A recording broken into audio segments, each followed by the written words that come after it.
What's up, Kristin? Welcome to the show. Thanks for coming on.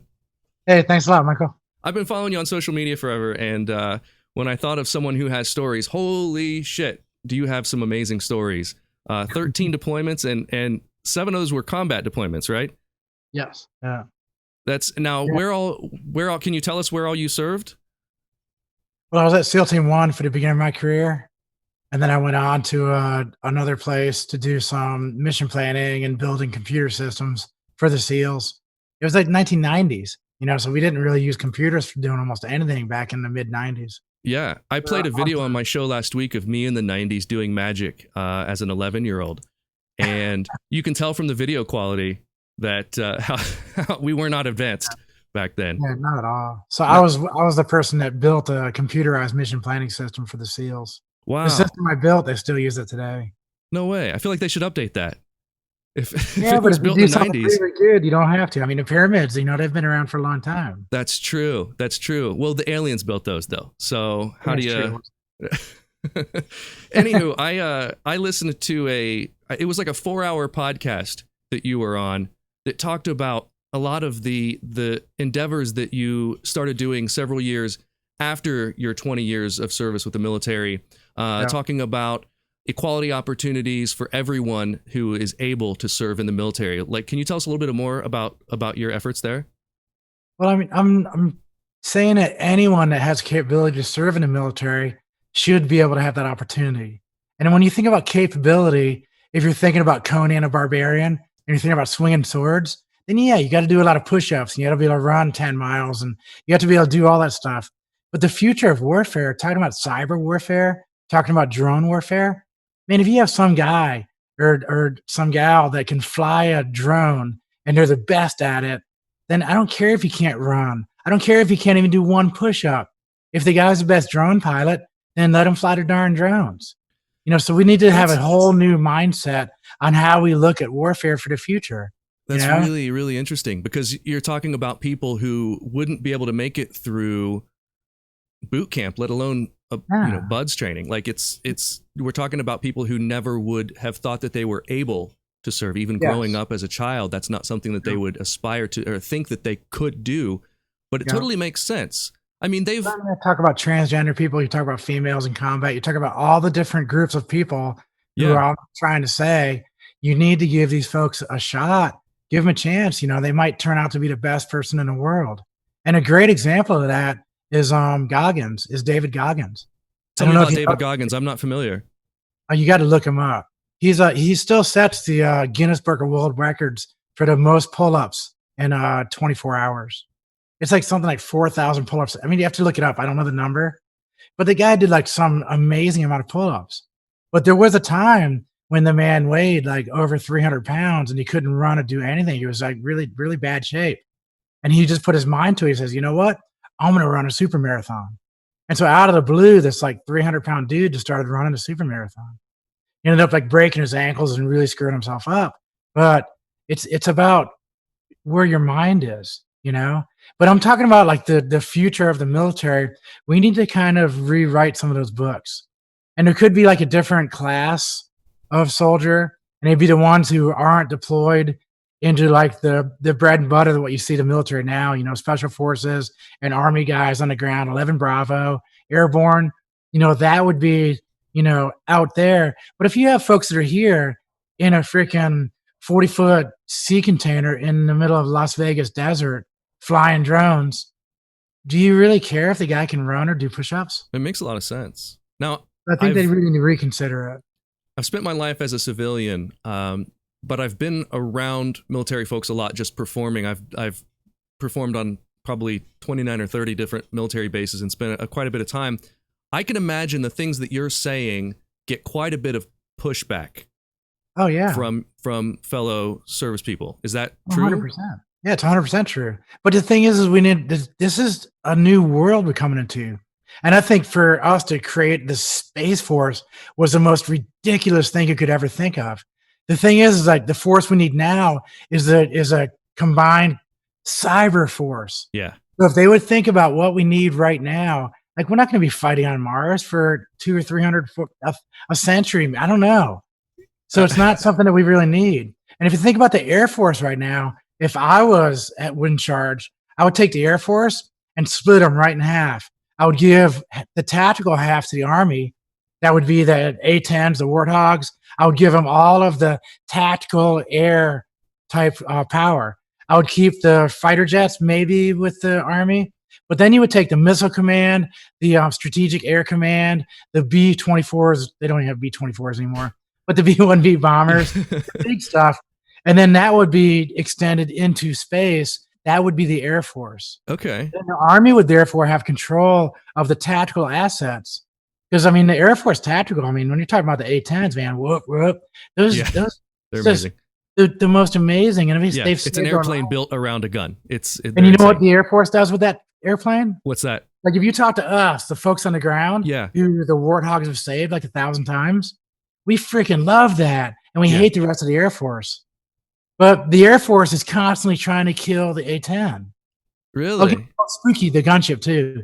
So the AC-130s, the A-10, and they have a couple other assets that are good for the transport, the stuff that we use all the time. Sure. And they give it in the Army because the Air Force, the brass, they hate all those assets. I don't know why. All they love is their freaking Tomcat flyers. They don't even fly Tomcats anymore, but they love like those guys. Yeah, like the F-16s and the pisses me off so bad. Interesting. Yeah, dude. As an aviation and then get rid enthusiast, of Space Force. Give all that Space Force stuff to the Air Force when they give all the stuff to the Army. So that's a combined force. And then stop all the BS with the Space Force and create a cyber force. Because right now, cyber warfare and economic warfare, those two right now, that's going to be what the downfall of America is. It has nothing to do with bombs and bullets. We're getting cyber to death. They're in our backyard right now all the time. The people that don't really like our country, and we're getting beat up bad. So I hope everyone's hearing this. I totally agree. Level. Yeah, I totally agree, and I'm agreeing from the side of I've never been in the shit like you haven't. You've seen it from the inside. But when I see the stuff about the Space Force, it's almost laughable to a large part of the population. Now, speaking of the president, you are trying to appeal to the president to work with him. Is that correct? Yes. Tell me about that. He tweeted like he always does. He tweeted. That's just the end of the sentence. He tweeted. What he said on there was that he transgender individuals will not serve in any capacity in the U.S. military because we're not worthy. We're not capable. And so I was basically said, dude, say that to my face, man. Let's have a talk. Yeah. And everybody thought I was trying to like do a UFC fight with him or something, but it was like an honest conversation. There are over 15,000 transgender people serving right now in uniform. And you're telling me that we're not worthy? Right. I know people who are flying helicopters, flying airplanes, Navy SEALs. I'm not the only one. There's a lot of folks. And I know that you're not approaching it from like a combative standpoint, because I've heard you talk and you are a, hey, come in here, let's talk about it type of person. I've heard, and I really appreciate that, because that's a problem that I personally have, especially when you talk about political type topics, is that, people become polarized, and I find myself in that trap where I end up sort of moving to the extreme left of things. And I would find it hard to say, hey, I don't want to fight you. I want to tell you from my experience what we can do. I'm skeptical that this current administration really wants to hear that type of thing. Well, if you think about the 1940s and in the 1950s, there was a whole huge segment of the military that said the same thing about African Americans. They said black people will never serve in the military equivalent to us because they don't have the ability to think. And they had all these things. They had doctors, like these psychologists and doctors and all these PhDs writing papers on the inability for African Americans to serve in the military. Yeah. And it was all total BS. Right. And it was like, what? It's the same thing we're going on right now. And so it just doesn't make any sense. If someone's capable, and then let's serve. Let's do it. I love it. It's so awesome to hear. I think it's an amazing message, and I want to hear more of it. But the reason we brought you on the show, Kristin, is to tell a story. And so I'm just going to give you the full screen to take it away. Tell us a story. A story. Damn, you really got me on this one. I didn't know I was supposed to come on here and tell a story. Next thing you're gonna ask me to tell a joke or do a trick or something. Well, all three if you want. If you want to start with a joke, that's fine too. Well, there's the thing about me is, and you think about Navy SEALs, you always think about those guys who are the Conans, you know, they're real loud, they're thumping their chest all the time. They wake up at 4 o'clock in the morning to do push-ups. And it's like, dude, that's not all the SEALs. And the thing is, what makes our units really great is that we're all different. And I think that if you think about any SEAL platoon, in every platoon, you're going to have the dude that like drinks way too much. You're going to have the dude that works out way too much, the triathletes and all that stuff. You're going to have a guy who's a Bible thumper. You're going to have a guy who's like super messy and the most nasty person you ever met, but he shoots an M60 machine gun like crazy. Then you had someone like me, you know, I mean, I was the intelligence person. I was the one that was always on the computers and doing the intelligence gathering. And I was the one that gives out like the patrol orders and this and that, and like all the details for it, for like the planning stuff. Because I was a college person in philosophy and all that. But my abilities were like that type, which made the platoon better. And so when I think about myself in the SEALs and how different I was, I think about a story when I was in Afghanistan. We were going into this compound. It was a pretty big time warlord. And there's a photo right behind me, that photo right there. I'm pointing in the wrong direction. I always do that too. I'm like, it's over here. Everything's opposite. I was looking kind of like that. We were going after this warlord. Is that a beard? I can't it's kind of fuzzy in the background, but yeah. I'll grab it off there and show it to you in a second. Okay, yeah. I was showing you my guns for a second. But we were going after this warlord in this compound. This guy was like a bomb maker. He was big. We knew we had to go get him. And we suspected there was a lot of explosives in the compound too. So we were going in pretty quiet. We were going in stealth. And so as we're going in, we're going under this window. And then for some reason, all hell breaks loose. It just starts going off. And so we rush into that door, and it turns out to be the guy's room. And so the room is about 8 feet across, and it's about 12 feet wide. We're in the middle of the door, and we're going onto the sides, how we clear a room. So it goes left, right, out of the doorway, the fatal funnel. And so now we're on that wall, and the guy's in there. He's getting up. He's going for a gun. There's another door out back that somebody starts coming in. The wife is on the floor now because it was just enough time for them to start reacting and start doing stuff before we actually kick the door in. And in the middle of that room, there's a baby's crib. And so everything's just going off. And so because of who I am, I'm not the Conan just hitting everything with swords. I'm like that kind of thinker, and I'm always like, I'm different. And I admit that. And so I immediately put my weapon to the side and grabbed the baby from that crib and started trying to get to safety.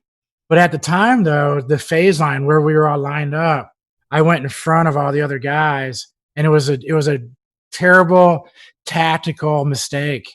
Whoa. To break the line to get in front of, because then other people don't have shots. But there were still, the shots were going on, so it wasn't like I was really, and we're so accurate anyway, you don't really worry about hitting your own guys or missing. Wow. I wasn't worried. And I knew it was a break in some of the tactic, but it was a tactical break that had to happen. And so I get the baby out of the room, and then I get the wife is out after everybody's smoke is cleared and it's all good. The guy's laying on the ground, he's not with us any longer. But so the wife is out and the baby, I hand the baby to the wife, and then we get all the ladies and everything in the area of the compound, start doing all the questioning and all that. But the point of the whole story was, if you want to have a SEAL team group made up of Conans, they have big swords and all they do is smash everything.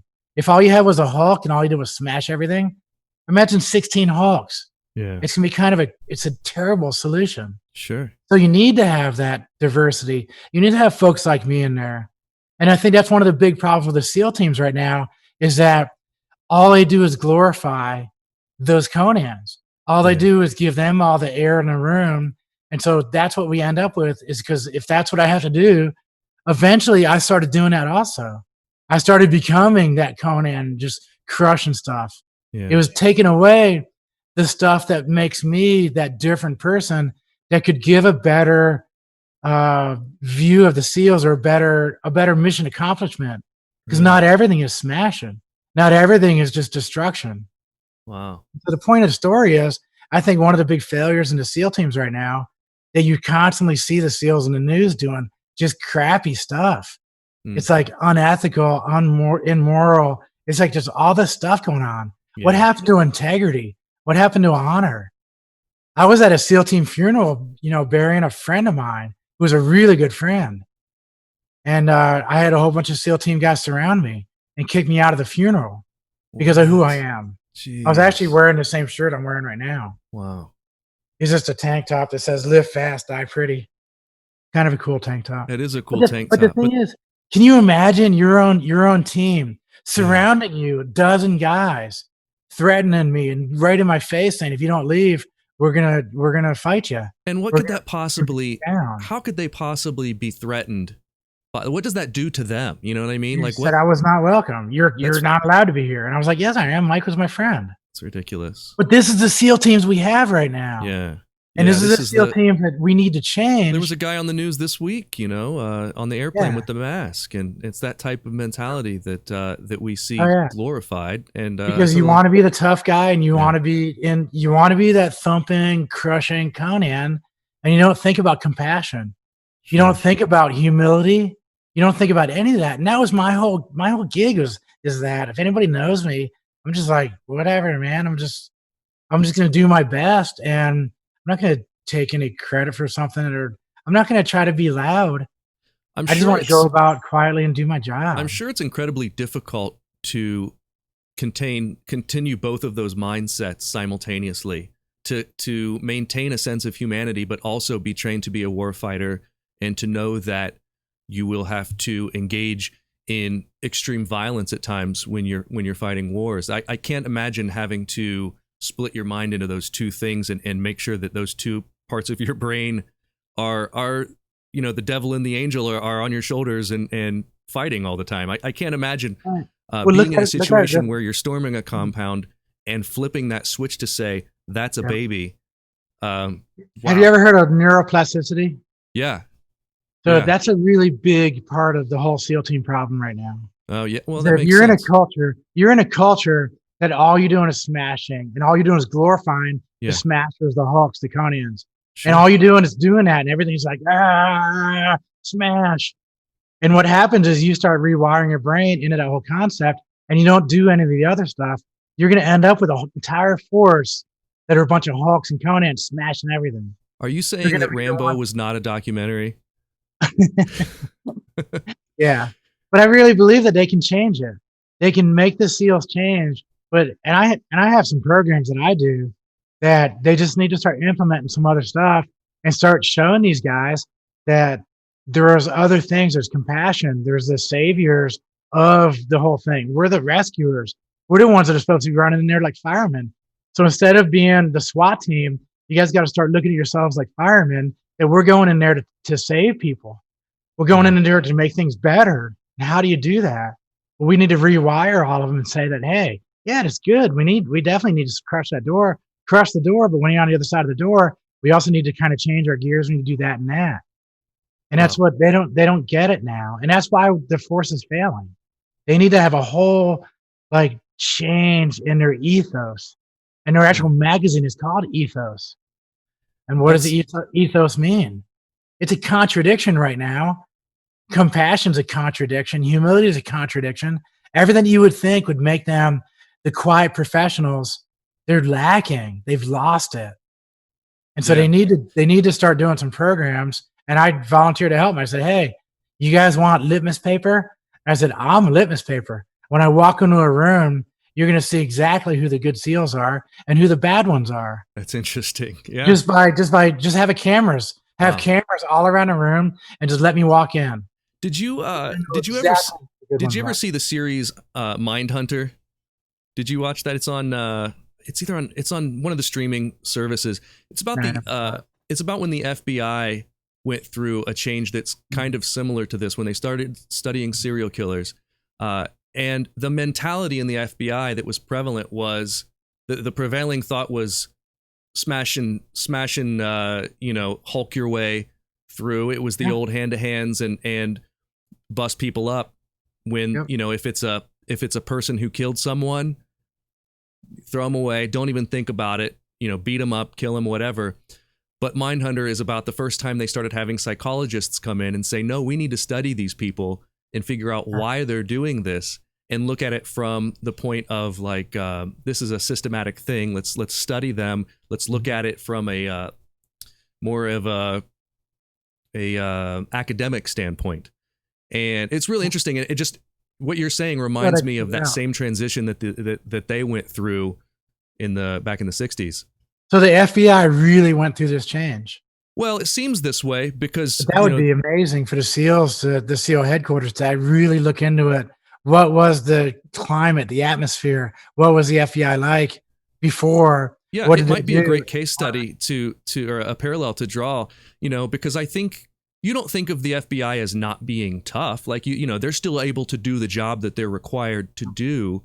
But that was also set 40 years ago, 50 years ago. So I don't know how things have changed since then, but it's been interesting nonetheless. I really do appreciate you sharing all this with us, Kristin. Part of coming on the show, in addition to just telling a story, which you've just done amazingly, is allowing people, if they want, to tell a joke or do a trick. Do you have a joke for us? I'm going to tell you a joke that's part of a story. Okay, that's better. That's even better. So the unit that I was part of, there wasn't very many of us doing the stuff we were doing. We were always attached to other forces. So I was attached to some the Afghan commandos in a certain province. It was called the Coast Provisional Forces, KPF. So I was attached to these guys. And so we did some missions, and we'd get back done with the missions, and they would give us this huge spread. And it was only like, it was like 4 SEAL team guys with a couple of Green Berets. It was all mixed up. Actually, it was probably only like 3 SEALs, a couple of Green Berets, and a few other, civilian type guys, and all these Afghanis. And so they had the food all spread out on this huge mat on the floor. And then they had all the drink, tea, and all this stuff. And they were coming in doing that. And we're eating food with them, just talking and having a great time. There's no booze involved, of course. Yeah. It was just food and tea. Sure. So after the meal, they're just sitting back drinking tea and just kind of kicking back. They rolled the little mat up that all the food was on, and then some other folks brought it away. And then they started telling jokes, and they were just laughing. And so they were looking at us going, hey, why don't one of y'all tell a joke? And all of us are going, no way. And all the jokes the Afghanis were telling, they were like these total lame, like 4th grade jokes. And so I was sitting there and says, well, I know a joke. And so the guys are going, no, don't. And I was like, yeah, but one of us should tell one joke just to show the camaraderie. Hey, they're our friends, we're joined with them. So I tell a joke, and I have an interpreter tell, and the interpreter would interpret what I was saying to the Afghanis. And so I start the joke out. A horse goes into a bar, and the Afghani interprets. The horse goes into a bar, and then everybody starts arguing. And so we're all just sitting there going, what the heck? And they're arguing about the one sentence I just gave. Dang. And they were going, well, and I asked the guy, hey, what are they talking about? What's going on? Well, the horse. And it was like, the bar. Does it have alcohol? Is it liquor? And I was like, why would a horse go into a bar anyway? And I was like, okay, we'll take out. Okay, so a horse goes into the general store. They have those little general stores all over. And they go, okay, yeah. And then so he interprets, a horse goes to the general store. They're arguing again. And I'm going, what's up? And they're going, well, we don't let the animals go inside the store. It's not very clean. And they're like arguing all these little details about what they said. And I go, okay, just listen to the whole thing. So the horse goes in the general store, and the owner says, why the long face? And so they interpret the whole thing, and then they're arguing, they're talking all about it, and they're trying to figure words out. And it goes on for like 5 minutes. I'm just going, yeah. And I go, listen, just tell them. The horse has a long face. And then when I did that, they all started going, ah! They all started cracking up, laughing. They're going, oh my God, that was the funniest thing in the world. And I said, what are they laughing at? The horse has a beard. At the time, I had this huge beard. I had this big beard. Yeah. And I just thought the funny thing was a horse had a beard. That's hilarious. And I was going, okay. So that was a story and a joke. Oh, I love it. That's hilarious. That story is like, think about language. Yeah. Think about perceptions. Think about humor in other languages. Try to be funny when you're sending a text to somebody. Half the time it doesn't work. Yeah.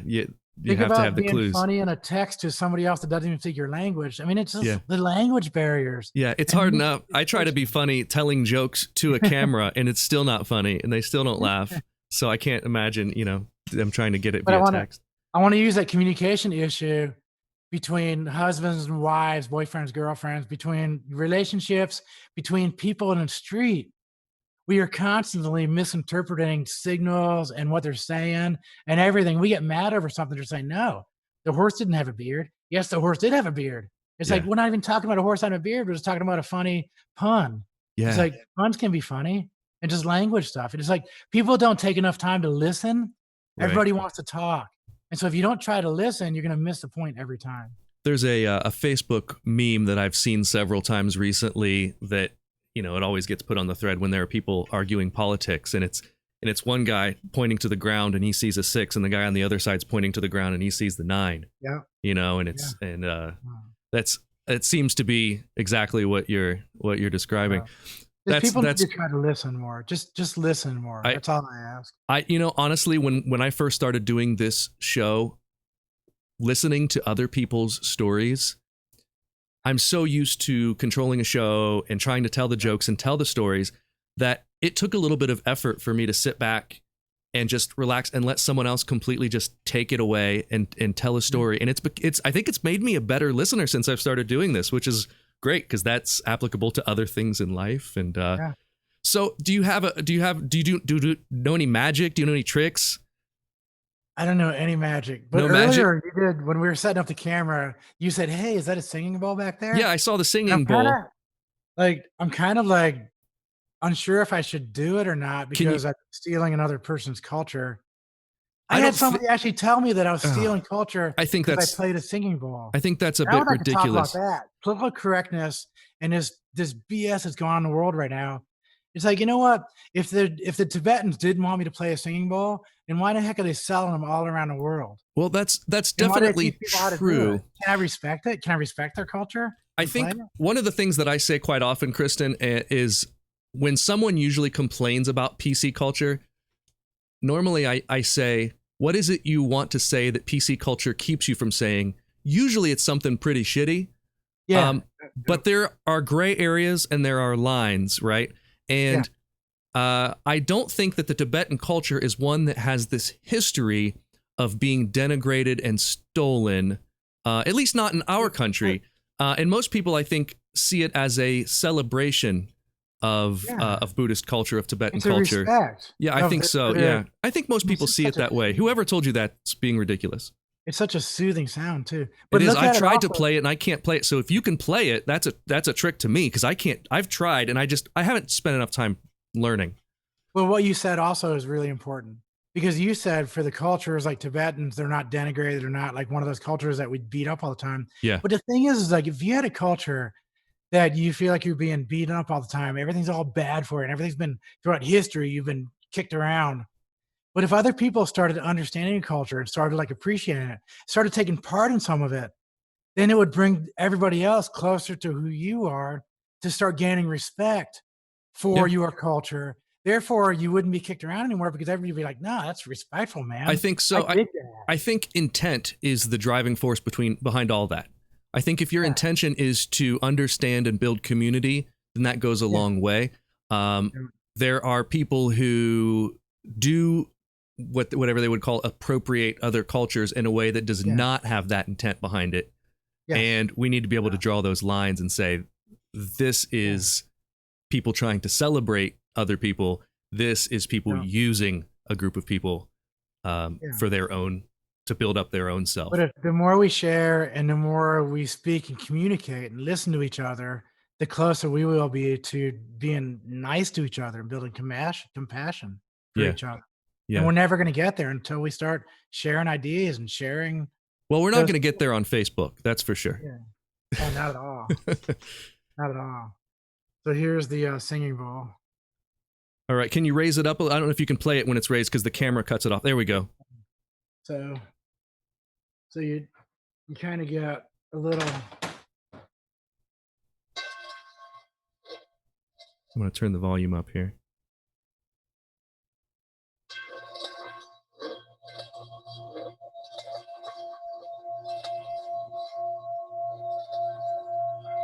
See how slow I'm doing this? So you're not spinning it real fast, but you're finding a vibration in the bowl, and you're matching the vibration where the stick goes. Wow. See? Yeah, So you're kind of stirring the sound. that's amazing. Now I'm not doing anything. All I'm doing is just sitting here. Hear that? Yeah, It'll go like that for 10 minutes. really. Because this is like, it's one that was really handmade in Tibet. Sure. It has gold, silver, and like seven or eight different metals in the ingot that they beat into the shape of the bowl. So, did you bring that from Tibet? No, Or it did- is. Where did? Oh wait, do that again. I talked over it. I lost your mic. That's the difference between Oh, there it is. stirring the sound or giving it. Yeah. Okay, and here's the other trick. Watch this. So if you have a headache or you have like some really bad migraines or something going on, if you do that, and you vibrate it through. I'm gonna clip this, You and think that's funny, huh? that will be the that will be the clip that we use to promote the show right there. What's that? That's awesome. I said that'll be the clip that we use to promote the show. Just that bit right there. No, the thing is like what I was doing is actually a technique Is it really? that Tibetan healers use. Wow. If you think about your body's made up of like 90 whatever percent water. And if you think about vibration flowing from the air into water, it dulls it and it gets rid of it. But if you think about vibrations going through water, all those vibrations that are in that bowl are going around the bowl, are in the bowl, going like this through the center of it. Mm-hmm. So the whole center is this giant vibration. So if your head is inside of that whole vibration focus, all of that vibration is going straight into your body, into a water bag is your body. It's all it is. Yeah. And so that vibration is penetrating deep inside of all of my tissue. That's crazy. So it's a very, very healing thing. Now There's I this need to thing go get called, one. Tibetan singing bowls and Watsu. It's a water therapy where they have somebody floating, like almost like a zero gravity float Yeah. in really in warm waters, same temperature as you. And they have singing bowls around a person and they're shooting vibrations down into the water, into the person Wow. as they're being massaged. It's like the most, if you want to talk about some deep, deep meditation and massage, Watsu. So look at Watsu. I will. It's amazing. I totally want to get into that if I can, but then you need to buy a big pool and all that. And Yeah. Yeah. And then you probably can't do it yourself. Someone else has to. Like, but this right here, the Tibetans have been using the singing bowls for healing and meditation for thousands of years. yeah. So for them to hold it to themselves and not spread it out and not want other people to respect it and also utilize it, because you can end up being a happier person if you can heal yourself through meditation or a massage. Many different techniques.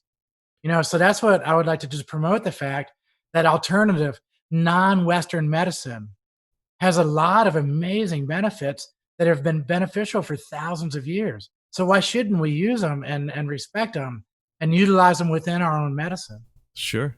I think Absolutely. that's pretty cool. That's great. I'm going to look more into it. There's something else that was sitting back there. I have what's that? So talking about steel and cultures, do you see this hammer? Yeah. And you see the one, oops, you see the one on my neck right here.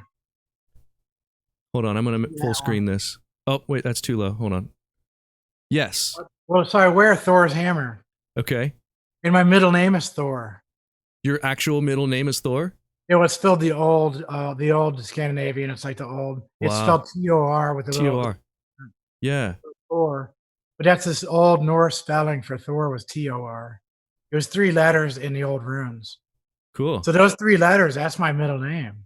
That's awesome. And so this hammer, so I had a hammer and a pair of wire cutters that I carried for breaching. So it's a 2.5 pound sledge, and I had it on my side. And so I carried this sledgehammer for 3 tours in Iraq and Afghanistan. That's incredible. So this hammer has some stories. I bet it does. That's why it's so beat up. It's kind of broken. That's pretty great to have. But it's a Thor's hammer that was actually used from a warrior. Yeah, And now I from got an actual Thor. and my middle name is Thor. So how can you go wrong? So great. I have a Well, question. I have a problem with Marvel Comics stealing all the That's Viking yeah. stuff. That's the appropriation of culture. Yeah, what are they doing that They're for? And they're making appropriating like comic book BS. It's like, no, man. Those Yeah. are my respected, like, forefathers and gods and goddesses. Sure. Now I want to go back to the beard. We talked about it a little bit earlier. You're talking about the horse and the long beard. You actually had a long beard. Oh, you've got the picture. Wow. The light's funky. No, Yeah, but we can see it. That is a hell of a beard. Now, so part of uniform code is does that break uniform code when you're wearing the beard? How's that work for SEALs? Well, And this leads me into what we're going to get to in a little bit about uniforms. Yeah. But if I was in a dress uniform, yeah, I wouldn't go out in public. okay, The thing with the SEALs was I didn't wear a uniform for like 2 years in public. I was either overseas, and whenever I'm home, I'm in civilian clothes. Because a beard for my job was pretty much required. Okay, wow. I had to wear like special because you had to fit in with the people that were there. I had to wear special boots to be able to run really fast because I had to run faster than most people. And you're gonna, I'm giving you're away gonna some know of the video. yeah, you're gonna know what Kristin's talking about in a minute. But before we do anything, can I just say you have done a story, a joke, and a trick, which means you have hit the joke, story, trick trifecta. You have a special graphic for it, and you also will get your name on the credits of this show forever going forward. But now it's time for a segment that we call "What the Shit Is This?" All right, so we were talking about a uniform code, and one of my guilty indulgences on the internet, on YouTube, is watching stolen valor videos. For those of you who are watching and don't know what stolen valor is, this is basically people pretending to be in the military and dressing so that they are stealing the valor of those who served. It is a crime. It's a crime, but people get busted all the time for doing it by military members, as they should. And there are lots of great videos on the internet. There's tons of people who pretend to be Navy SEALs. You can see all those. It's pathetic. It's sad, but also some of them are very funny. And that is what the shit is this. For today, I found a video of this guy. Hey, yo, gets tracked yo, down. soldier, yo, army guy. Listen, to What's up, man? I just wanna thank you. I just want to thank you Plays it cool at first. for your service, man. Thank you for recognition. Yeah, man. What's up, man? This is What are you doing here in Pasadena, His California? Pants are drooping. Yeah, dude, for sure. I just want to, dude. I'm just curious, man. Like, I was in the service too, Oh yeah. I'm just curious. but like, I was just wondering, what's up with those shoes, man? Like, the only way you, The MOS that I am, these are actually I gotta run issued faster to than us most people in the because of the military. missions that we go on. We're required to be faster. We're man. required to be faster. What's going on with the phone, man? I'm just wondering, like, cause like, love only you way just you wear looked at him, shoes he's like that "What's up with with the those?" ACUs is if you're on profile. I'm low profile. I'm low profile. Our He's- MOS, The guy almost They don't want laughs us to really himself tell when he people says what we that do. because he knows he's full of shit. it's What's your MOS? What? that's just something I can't. Well, the thing share. about Can't share. profile, something I can't share. But hey, He said, I airborne can't share leads my the way, right? airborne all the way. I'll see you. Hey, dude, no, Airborne. seriously, like, What's the deal with the phone? I can't have me being. I'll blur your face. Look, I'll The blur guy's your so face concerned. when. Look, I can blur it. I have the Secret app Just to don't blur your post this face. online. I won't post I this don't or even know nothing. why you're filming. This is for me. This is for my records, man. Okay. Thanks, yeah, for sure. Because I respect you, Oh my God. but I It just gets want to know, worse. man. It Like, gets I was in the worse. service too. So he asks Yeah. about the flag. I just want to know, like, You- I'm coming at you crying. peacefully, right? Yeah, but. Oh my God. Why the hell do you have an American flag right on the center of your freaking chest, man? But I do it differently. Our unit does. With the flag being on the side, the enemy Yeah, on the can't side. tell You it's can't really see American. it. We're coming at them. So we put it on the front of us to let them know that America's on their way. He just got tough. He started shaking his head. America's That's on their the- way. That's the biggest crock of. Who the? See him clenching his fist. What? Yeah. He's like ready for What is fight. this? This is your Armed Services ribbon? This is the NATO And ribbon? a NATO medal. Yeah. With What me- unit? What unit are you in? I told you, I cannot tell you that. And I don't put my name here because when my time comes, I don't want to be remembered for who I am. I want to be remembered for all the accomplishments that I did. And it's allowed in our unit. It's allowed in our unit. The haircut, I gotta say, you got the right haircut. But what about the beard? And the white T-shirt. Yeah. When I shave, I get bumps, and usually we're hiding in the jungle and everything. Usually we're hiding in the jungle. We're allowed. We're allowed. I don't know, man. I don't know. I think you watched Rambo one too many times. Yeah. So Okay. Yeah. He calls him out. We don't need to get into the rest. The guy walks away. Have you called someone out for stolen valor before? Is that something that you've experienced in your life? Yes, I have. And, you say that defeatedly, as if you're not proud of it. I think that that's a thing that you should be proud of, that you should defend. Well, sometimes it does have to do with somebody who's having some real big issues. Yeah, that's true. And if somebody's doing that, what's going on in their life that they have to do that. Yeah. And so just like every time I look back on it, I've called people out, and it was in a bar. We were all drinking, and so the guy started getting real angry. Like that guy started getting angry. You could see him clenching his fists. Yeah. He was close to throwing down. Sure. If the guy questioning him wasn't cooler about it, the guy was like, whoever was asking the questions was just like, my hat's off to him. Yeah. Because I was a little more aggressive. The other guy aggressive.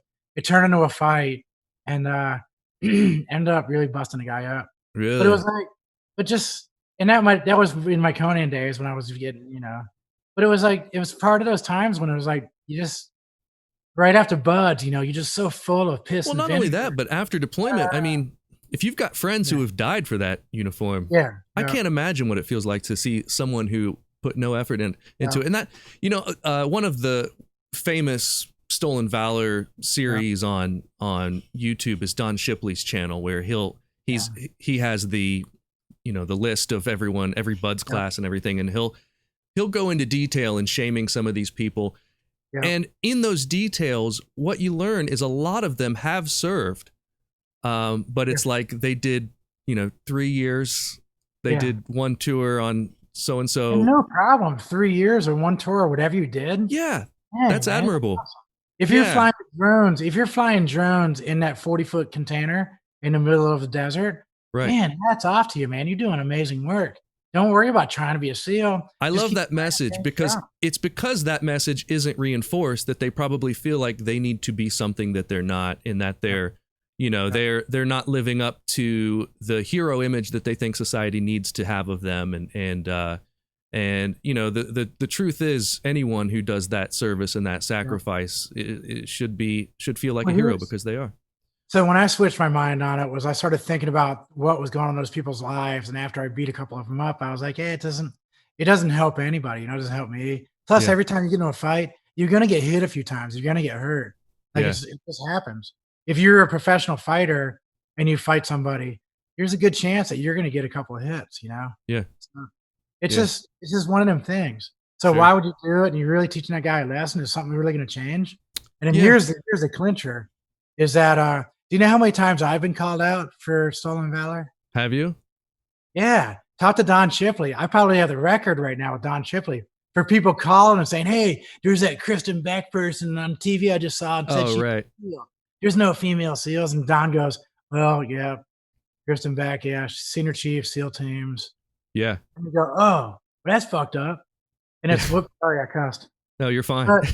But the thing is, like, I get called out all the time. I was walking on an airplane one time, and I had I have a trident on my neck right here. Mm-hmm. And what was I wearing? No, I was wearing a hat. And somebody was walking on the airplane, and they were looking at me and started kind of laughing. They're going, bullshit, stolen valor. And they started like saying stuff. And I was going, seriously, dude? And I said, I was a senior chief, Navy SEALs. I said, they got a freaking movie about my life. Why don't you open your eyes up and start looking around? You'll know that I am a SEAL. Yeah. And the guy was like, oh. And he kind of walked back to his seat. And I think he jumped on his phone and started looking some stuff up. When I was getting off the airplane, he was there and he said, hey, I apologize. Thank you for your service. Wow. But he ended up being a pretty cool guy. But that's awesome. I get called out all the time. So I know what it feels like, and I know how aggressive people can come at you. Sure. When you have somebody jumping in your face and start pointing at you and calling you a liar, like that's their first line. Yeah. You're going to automatically, everything's defensive. Everything's a fight. Yeah. That guy was actually pretty cool. Yeah. He came up and well, he knew that guy was going to fight, back up if he came up and say, "Hey, what are you doing?" But he said, "Hey, I want to thank you for your service." I think also he wanted the guy to really play into what he was trying to do, which is Why are you filming me? Yeah. Yeah. Well, that was a lot of fun. Everybody should be called out and told, dude, whatever you did in your life, if you work construction, you're a welder, you drive trucks, whatever you do for a living, man, the world can't move without you.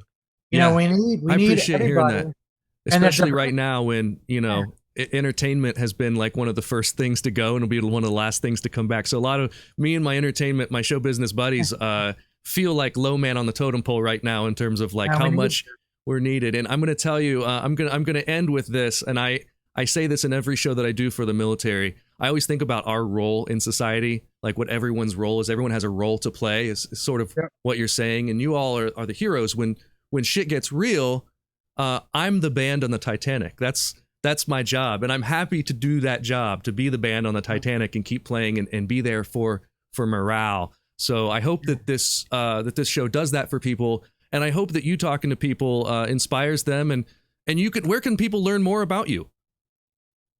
Google. That's the easiest way. Just Google Kristin Beck. Your book is called Lady Valor. No. There's a movie that I want everybody to watch. Okay. It's a documentary film, and the documentary film is Lady Valor. Lady Valor. And you can buy it ladyvalorfilm.com. Okay. I think it's on Hulu still and a bunch of other things. But that film is like, it's an easy film for any redneck to watch because there's a dog, there's a gun, and there's a beer in every scene. That's awesome. But honestly, the documentary film is real easy. It's real light, a lot of military stuff. And if you have anybody in your family, if you have a friend who is, lesbian or gay or transgender, or you have somebody in your family you just don't understand, just watch that film and see that people come in all different shapes and sizes and everything else. And this is just one more. And if you can watch that film and see me as just a Navy SEAL, Chief, Kristin, Christopher, Caveman, however you want to see me. But if you understand that diversity is what makes the world really good, and compassion. And then maybe you're going to see your cousin or your friend in a little different light, Just awesome. watch that film, it might open your eyes a little bit. I definitely will, and I hope some more folks do too. Kristin, it has been a pleasure having you on the show. I hope that you have. Tell you my call signs. Yeah. So Twitter, Facebook, Instagram, even my Venmo, everything's the same. It's at Valor for Us. Valor with the number 4 US. Valor for Us. All right, we will absolutely do that. Also, in addition, you recently had to sell a farm because of some stuff that's going on, and your friend set up a GoFundMe for you. And I'm gonna put. No, don't talk about that. Okay. I got a little bit of money. Is a good enough amount to get me through a couple months. Awesome. And that's all I was saying was I'm trying to sell my farm. Yeah. It fell out because of COVID. And then I had to make some changes, and I'm trimming trees and I'm cooking as a fry cook in one of the bars downtown to try to get the money to be able to just get through these few months. And there's a lot of people out there that are having real tough times. Yeah. And everybody just, buckle down. We're going to get through this. Awesome. I made a promise also that every cent that was raised on the GoFundMe that I get, I'm going to give it back to other GoFundMe accounts. Sure. And I think right now it's like $6,000. Yeah. So I had a lot of people pay it forward to me. Sure. And every cent that I have right now, I'm paying it forward. And hopefully we can keep that rolling. It might instigate some other people. It's not always somebody who's like down all the time and you just keep giving them money over and over and over again. I'm just one of those people I just hit a rough spot. Yeah. I have enough right now to like put me through that rough spot. When I'm back on top, I'm giving it all back. That sounds great. Kristin, you've got a great heart. It's been fantastic to have you on the show. And man, I hope to stay in contact with you. I always look forward to your tweets, and we'll see you soon. Thank you for joining us. Awesome. Thank you very much. See everybody. All right. So 3, 2, 1.